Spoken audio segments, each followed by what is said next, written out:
अब देखिए वो जो इतना बड़ा मंच था, मंच के ऊपर किसी बौद्ध को नहीं बुलाया गया, हालांकि बुलाने का प्रोग्राम था, लेकिन इन्होंने क्या करा कि वो वहां पे जो है जैनों को, जितने भी तथाकथित मनुवादी या जो आप कह सकते हैं काल्पनिक इसको मानने वाले थे, उनको बुलाया गया फील्ड पर, जहाँ पे कोई अधिकारों की बात नहीं हुई, बस वो मल्ला ये वो करके जो है मतलब उसको डाइवर्ट किया गया। तो आपको ये भी मुसलमानों को ये नहीं पता है कि हमारी लड़ाई जिससे है उसी को हम अपने साथ रख रहे हैं, तो नहीं लड़ाई हाँ, देखिए मुसलमान, मैं आपको बताना चाहूँ, विकास दर हो गया, विकास नहीं विनाश दर बढ़ा है।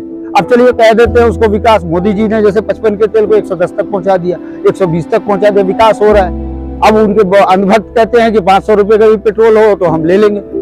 गलत लगा तभी तो नहीं कैसे वो, अरे ये तो कोई बात ही नहीं है, ये तो बच्चा बच्चा जानता है, वो मतलब सबका मालिक एक है, ये तो सभी को पता है, एक बच्चे को भी पता है, अनपढ़ बच्चे को भी पता, भाई सबका मालिक एक है। ठीक है, हमारे अलग अलग पंथ हो सकते हैं, अलग अलग विचार हो सकते हैं, मालिक है, कोई पत्थर में भगवान देख रहा है, कोई किसी में देख रहा है, वो तो ठीक है, अपनी अपनी। अब महासंग्राम तो होगा, महासंग्राम होने से क्या हुआ, जीत तो मोदी जी की होनी।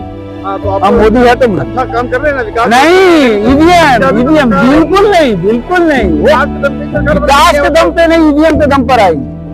आप आलोचना बताइए। बिल्कुल, हम देखिए 123 देश हैं पूरी दुनिया में, कहीं भी ईवीएम नहीं है, 122 देशों।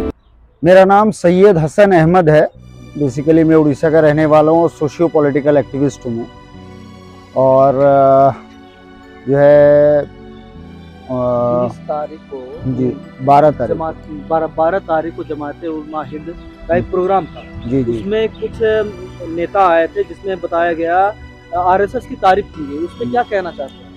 नहीं, मैं तो उस प्रोग्राम में पूरी तरह से मौजूद था। मैं आपको इसमें बताना चाहूँगा कि ये अभी जैसे रामचरितमानस और पंडितों ने जाति बनाई, इन दो मामलों को लेकर पूरी तरह से बीजेपी, आरएसएस या ब्राह्मणवाद जो है घिर चुका था।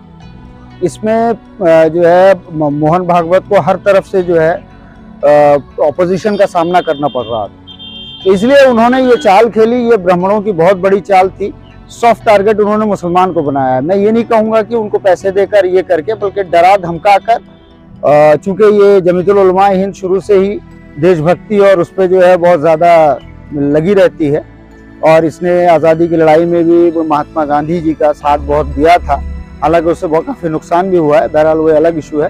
तो इन्होंने इनको टारगेट किया और ये मंदिरों में भी गए, भगवा वस्त्र भी पहना और सब कुछ भी कहा, ओम अल्लाह और या ईश्वर, इस सब को लेकर जो ये लोकेश मुनि जी जो थे वो पेनिट्रेट किए गए थे ये इशू बनाने के लिए, ताकि आज देखिए जो ये चल रहा है ना, मतलब ये जो मुद्दा बना के पूरा मीडिया में चला के रखा हुआ है, इसका रीजन ये है कि ताकि लोग जो रामचरितमानस, जाति व्यवस्था या जाति जनगणना या 2024 का जो आने वाला चुनाव है, इसको सामने रख कर किया गया कि लोगों का माइंड जो है हिंदू मुस्लिम की तरफ आके डाइवर्ट हो जाए, क्योंकि ब्राह्मण यहाँ पे केवल 3% है, और 3% ब्राह्मण जो है अपना वर्चस्व बनाने के लिए जो राजनीति में है, कार्यपालिका में है, न्यायपालिका में जो बैठे हुए हैं, तो वो अपना वर्चस्व बचाने के लिए ये जो है षड्यंत्र था, इसके जरिए से लोकेश मुनि को पेनिट्रेट किया गया। वही लोकेश मुनि इससे पहले लखनऊ में जाते हैं, दूसरी जगह जाते हैं, वो अपनी बात जब रखते हैं उनको कोई एतराज नहीं होता, अचानक ये उठ के इस किस्म की हरकत करते हैं।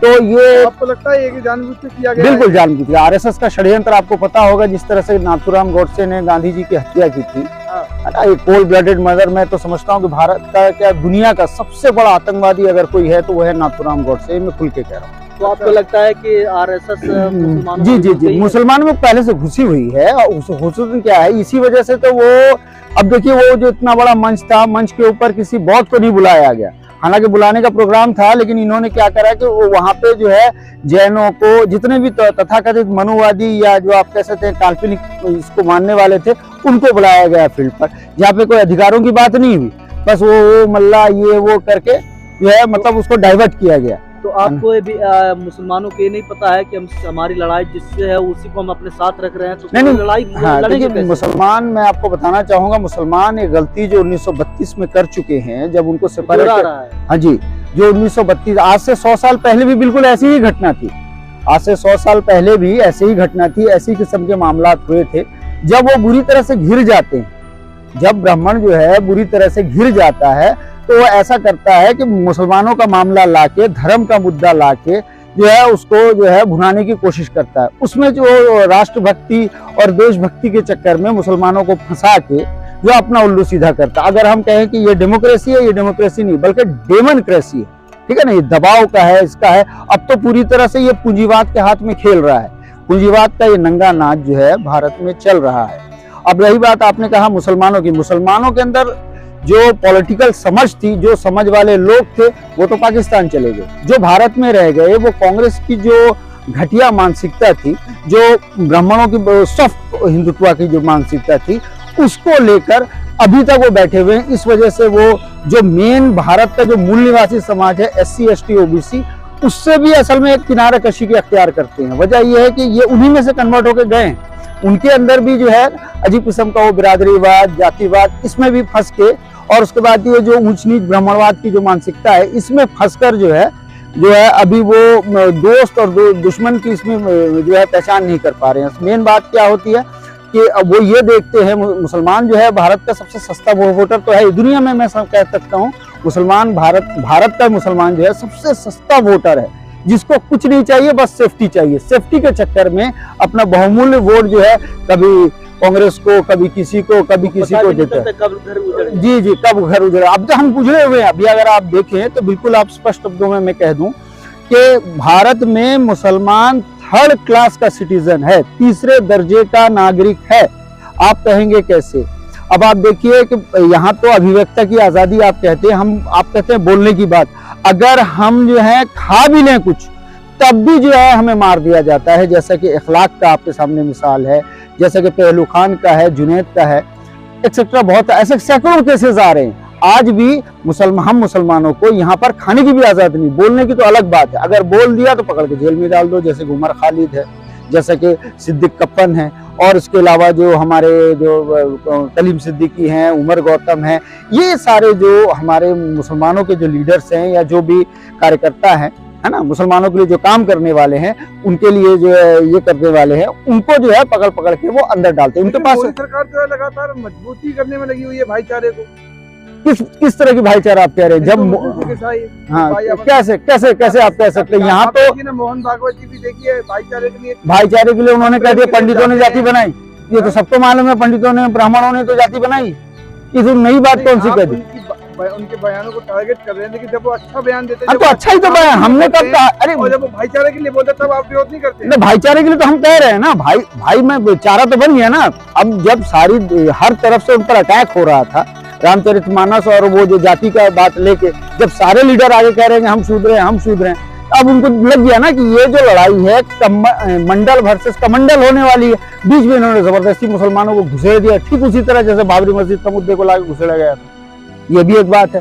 तो इसमें हम देख सकते हैं तो मोहन भागवत हो या नरेंद्र मोदी या बीजेपी की जो RSS की जो सरकार है, पूरी तरह से भारत पर पूंजीपतियों के जरिए से कब्जा करके बैठी हुई चंद मुट्ठी भर लोग हैं केवल। तो भारत का विकास कर रहे हैं, भारत के विश्वगुरु बनाने की कैसे, बात कर रहे हैं। कहाँ से? आप अभी तो आप वो अडानी का हाल देख ही चुके हैं, नंबर की रिपोर्ट देख ही चुके हैं, और इसके अलावा जो है महंगाई, बेरोजगारी, ये तो आपके सामने ही है। और GDP की हालत आपको पता है, विकास दर बढ़ रही है भारत। विकास दर कैसे बढ़ गई, कहाँ बढ़ गई? हमने तो देखा नहीं। सही बात, अभी तो हमने बजट भी देखा, अभी बजट भी आया था, वो भी देखा है आपने। अभी कैसे कह सकते हैं विकास दर हो गया? विकास नहीं, विनाश दर बढ़ा है। अब चलिए कह देते हैं उसको विकास। मोदी जी ने जैसे 55 के तेल को 110 तक पहुंचा दिया, 120 तक पहुंचा दिया, विकास हो रहा है। अब उनके अनुभक्त कहते हैं कि 500 रुपए का भी पेट्रोल हो तो हम ले लेंगे, लेकिन शेयर पाला है। जी ने जो ये बात बोली थी, ओम ही अल्लाह, अल्लाह ही हो, मैं तो गलत बोली थी क्या?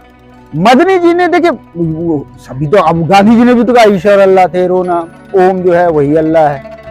किस किस्म की बात है? तो आप उसका विरोध कर रहे हैं, समर्थन कर रहे हैं? नहीं, मदनी जी ने एक भाईचारे की इसमें बात कही है। ये तो लोकेश मुनि को लगा के इस तरह से क्रिएट किया गया ताकि कंट्रोवर्सी हो, लोगों का मुद्दा। नहीं, तो वही लोकेश मुनि उससे पहले कई बार जमीयतुल उलमा के मंच पे गए हैं, मुसलमानों के दीगर मंचों पे गए हैं, धार्मिक कार्यक्रमों में गए हैं, तथाकथित रिलीजियस प्रोग्राम हुए हैं। जब उनको भाषण में कुछ गलत लगा तभी तो नहीं, कैसे वो, अरे ये तो कोई बात ही नहीं है, ये तो बच्चा जानता हो, मतलब सबका मालिक एक है, ये तो सभी को पता है, एक बच्चे को भी पता है, अनपढ़ बच्चे को भी पता, भाई सबका मालिक एक है। ठीक है, हमारे अलग अलग पंथ हो सकते हैं, अलग अलग विचार हो सकते हैं, मालिक है, कोई पत्थर में भगवान देख रहा है, कोई किसी में देख रहा है, वो तो ठीक है, अपनी अपनी थॉट है, अपनी अपनी विचार है, तर्क नहीं है, कुछ नहीं है, बहरहाल जो भी है उसकी अपनी समझ है, वो कर रहा है।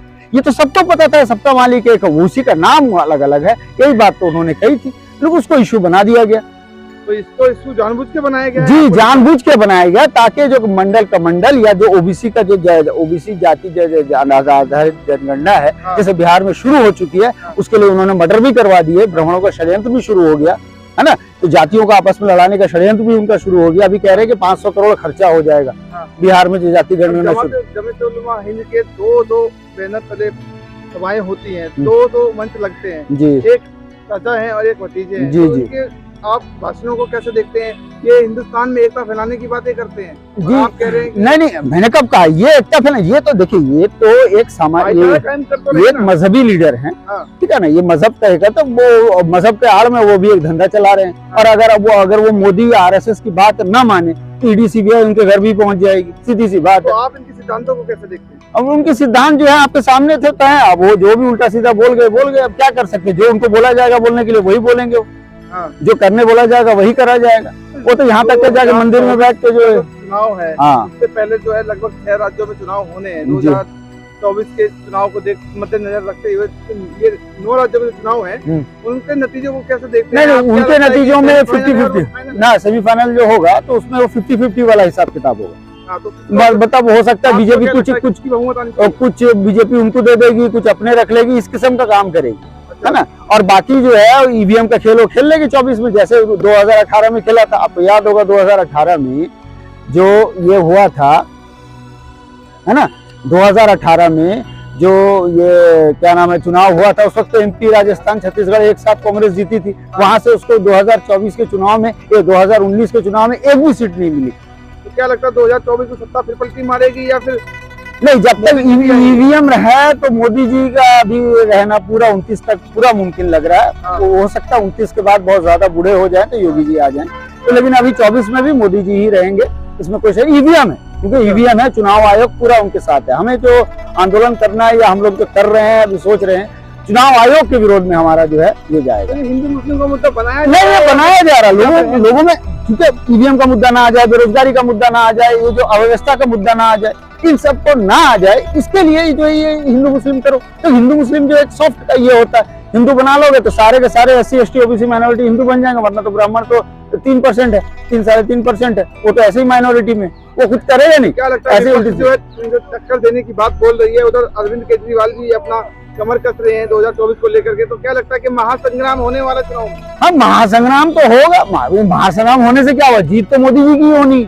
हाँ, तो आप हाँ, मोदी है तो अच्छा काम कर रहे हैं ना, विकास नहीं, ईवीएम बिल्कुल नहीं, बिल्कुल नहीं, वो विकास के दम पे सरकार विकास बनी के है, दम पे नहीं, ईवीएम के दम पर आएगी। आप आलोचना बता नहीं क्यों? जी बिल्कुल, हम देखिए 123 देश हैं पूरी दुनिया में, कहीं भी ईवीएम नहीं है 122 देशों में, सिवाय भारत के। अकेला भारत है जो मशीन से जो है लीडर चुन रहा है। जहाँ कांग्रेस की सरकार आती है वहाँ ईवीएम नहीं मैंने वही कहा ना, तो दे देते हैं ना उनको, हाँ। वो तो देते हैं उनको जी। जनता चुनती है साहब। अरे वो कौन जनता चुनती है, आप जाकर सर्वे करके देख लो। तो क्या आप जानते हैं इतना बड़ा कांड हो गया 27 साल के अंदर, और बीजेपी ने जो सत्यानाश किया है गुजरात का। अब देखिए मोरबी कांड हुआ, वहीं पर जो है ये इतना सत्यानाश हो गया। आप देख रहे हैं कि वहां पर वो 156 सीट ला रही है, कभी क्या उससे लगता है पहले। किसकी सरकार आनी चाहिए 2024 में? अब जब तक ईवीएम में मोदी जी ही रहेंगे, कोई उनको हटा नहीं सकता, ये तो पक्की बात है। चलिए ठीक है। ठीक है, चलिए। वीडियो कैसी लगी आप अपने कमेंट्स के माध्यम से हमें बता सकते हैं, और चैनल को लाइक, शेयर और सब्सक्राइब जरूर करें। धन्यवाद।